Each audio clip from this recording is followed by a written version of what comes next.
മഴവിൽ അഥവാ റെയിൻബോ. ഇന്നത്തെ നമ്മുടെ സയൻസ് എക്സ്പെരിമെന്റിന്റെ വിഷയം ഒരു മഴവിൽ ഉണ്ടാക്കുക എന്നുള്ളതാണ്. എത്രത്തോളം സക്സസ് ആവുമെന്നൊന്നും എനിക്കറിയില്ല കേട്ടോ. കുട്ടികളായാലും മുതിർന്നവരായാലും ആകാശത്ത് മഴവില്ല് വന്നു കഴിഞ്ഞാൽ ആകാംക്ഷയോടെ നോക്കി നിന്ന് പോകും. മഴവില്ലാകുമ്പോൾ നമുക്ക് കളേഴ്സ് വേണമല്ലോ. അതിന് വേണ്ടിയിട്ട് നമ്മൾ കളേഴ്സ് എല്ലാം സെറ്റ് ചെയ്ത് വെക്കുകയാണ്. 25 ml വെള്ളത്തിലേക്കാണ് നമ്മൾ ഈ ഫുഡ് കളേഴ്സ് ആഡ് ചെയ്ത് കൊടുക്കുന്നത്. ഇതെല്ലാം തന്നെ ആമസോണിൽ നിന്ന് വാങ്ങിയിട്ടുള്ള സയൻസ് എക്സ്പെരിമെന്റ് കിറ്റിനുള്ളിലുള്ളതാണ് കേട്ടോ.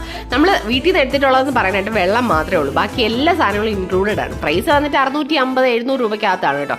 അത് വെച്ച് നമുക്ക് ഏതാണ്ട് 75-80 എക്സ്പെരിമെന്റ്സ് ചെയ്യാനായിട്ട്. ഈ ആഡ് ചെയ്യുന്ന കളേഴ്സ് എല്ലാം തന്നെ ഫുഡ് കളേഴ്സ് ആണ് കേട്ടോ. നമുക്ക് പ്രത്യേകിച്ച് കെമിക്കൽസ് ഒന്നും നമ്മൾ ഇതിനകത്ത് യൂസ് ചെയ്യുന്നില്ല. അതുകൊണ്ട് തന്നെ പിള്ളേർക്ക് ധൈര്യമായിട്ട് നമുക്ക് കൊടുക്കാന്നുള്ളതാണ് ഈ ഒരു കിറ്റിന്റെ ഒരു പ്രത്യേകതയായിട്ട് എനിക്ക് തോന്നിയത് കേട്ടോ. അപ്പോൾ നമ്മളിവിടെ 4 കളേഴ്സ് റെഡി ആക്കിയിട്ടുണ്ട്. അതിനുശേഷം ക്രിസ്റ്റൽ പൗഡറാണ് ഈ കളേഴ്സിലോട്ട് ആഡ് ചെയ്ത് കൊടുക്കുന്നത് കേട്ടോ. ക്രിസ്റ്റൽ പൗഡർ ഇടുന്ന സമയത്ത് തന്നെ നിങ്ങൾക്ക് കാണാനായിട്ട് സാധിക്കും ഈ പൗഡർ ഈ വെള്ളം എല്ലാം കൂടെ വലിച്ചെടുത്തിട്ട് ഒരു ജെല്ലിന്റെ പരുവത്തിലേക്ക് അങ്ങോട്ട് മാറും കേട്ടോ. അപ്പോൾ നമ്മൾ റെഡിൽ ഓൾറെഡി ഇട്ട് മാറ്റി വെച്ചു, യെല്ലോയിലേക്ക് ഇട്ടു, അതുപോലെ ബ്ലൂവിൽ ഓരോ സ്കൂപ്പ് വീതമാണ് നമ്മൾ ഇട്ട് കൊടുക്കുന്നത് കേട്ടോ. അതിനുശേഷം നാലാമത്തെ ഈ ഒരു റെഡും ബ്ലൂവും കൂടെ ചേർത്ത് മിക്സ് ചെയ്ത് വെച്ചിരിക്കുന്ന പാത്രത്തിലേക്കും കൂടെ നമ്മൾ ഇട്ട് കൊടുക്കുകയാണ്. ജസ്റ്റ് ഒരു വിത്തിൻ സെക്കൻഡ്സ് തന്നെ ഈ ഒരു ഫോമിലോട്ട് ഇതെല്ലാം മാറിക്കഴിയും കേട്ടോ.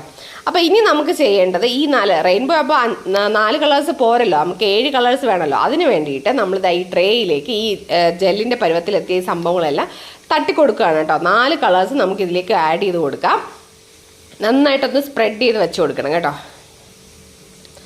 അതിനുശേഷം നമ്മുടെ ഈ 2 കളേഴ്സ് തമ്മിൽ ജോയിൻ ചെയ്യുന്ന ഒരു ഭാഗം ഉണ്ടല്ലോ, റെഡും യെല്ലോയും ബ്ലൂവും, ബ്ലൂവും ആ ഒരു ഇൻഡിഗോ കളറും, അതിൻ്റെ ആ ഒരു ഗ്യാപ്പിലേക്ക് നമ്മൾ വെള്ളം ഒഴിച്ചെടുക്കുകയാണ് കേട്ടോ. എന്തിനാന്ന് വെച്ച് കഴിഞ്ഞാൽ ഈ റെഡും യെല്ലോയും കൂടെ മിക്സ് ചെയ്തിട്ട് ഒരു പുതിയ കളർ, ഒരു ഓറഞ്ച് കളർ ഫോം ചെയ്യും.